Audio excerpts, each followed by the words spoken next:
I saw Chud the Builder.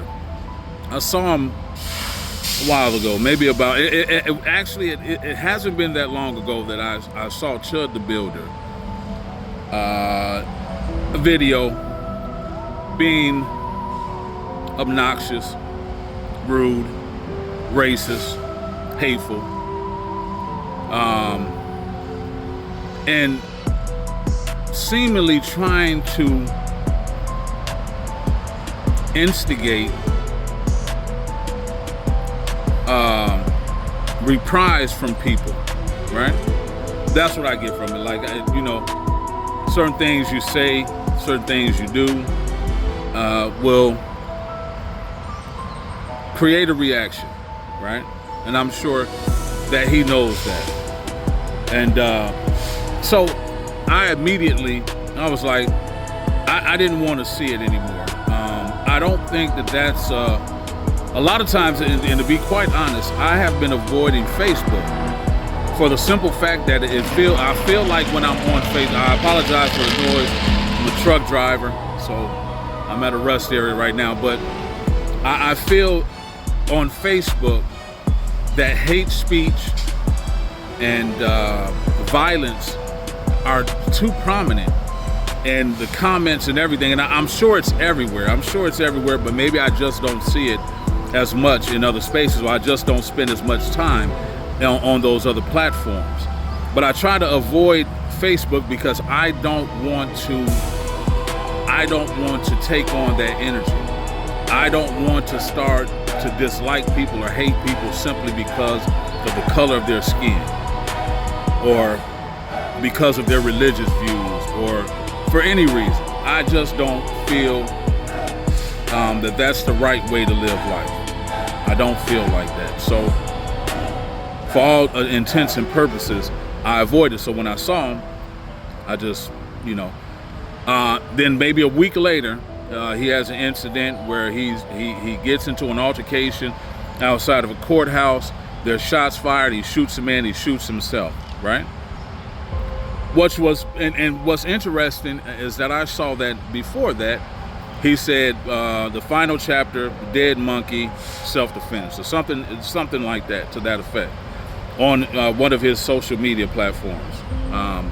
And so he already had the intentions or the intent to create this particular situation that he was involved in, right?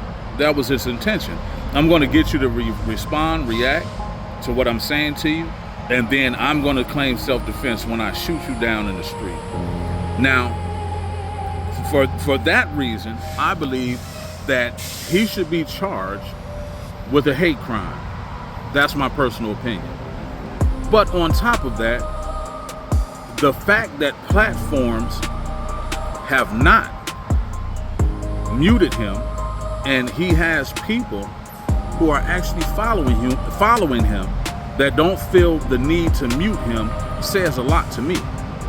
Because if it was me as a black man on a social media site spewing hateful things, or even if I was doing it in public, spewing hateful things to people of Jewish descent, or even if people of the LGBTQ community, then the platforms would shut me down. Not only that, I would lose support from everyone, even my own. Because the thing that I love so much about people that look like myself is the fact that we don't sit and hate.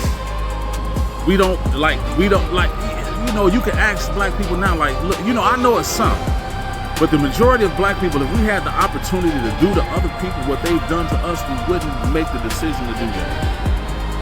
It's because we're a special group of people. We are people, and it's sad the condition that we are in right now, that love and unity that we're supposed to be a shining light to the entire world. That's what we are. We set the pace. We are the salt of the earth. We flavor the earth. Look around you. Look around the entire globe. And there's no other culture that's so followed or imitated than black culture. That's just a fact. I don't care where you go. That's a fact. As far as the music, the look, your lingo, your whatever. And so, if we were to have that love and unity, then we might be able to change the world. And I can go on and on, especially about MLK and his movement and what he was trying to do, and how people have tarnished his legacy to say that he was a weak man, and I can go on and on. But anyway, it's sad that that's the world that we live in, and that in this Trump's America, and Trump as in with his administration has encouraged this type of behavior. And that's why I end it right there. I hope y'all have a great day. Enjoy your day. God bless. God loves you, and I do too.